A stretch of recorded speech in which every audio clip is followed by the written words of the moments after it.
Assalamu alaikum dostlar.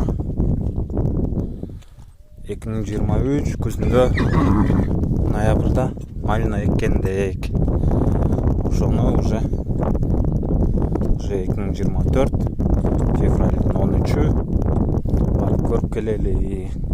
Кандай болуп калды уже Бишкекте талааларда уже карлар эрип кетти. Атыбыз көз барып малинаны бир көрүп келеличи.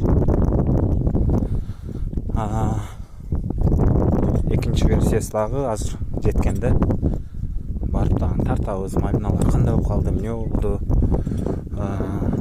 малдар дөбөйлөбөдүбү, жакшы эле турабы, көрүппү, темелерин айтып беребиз.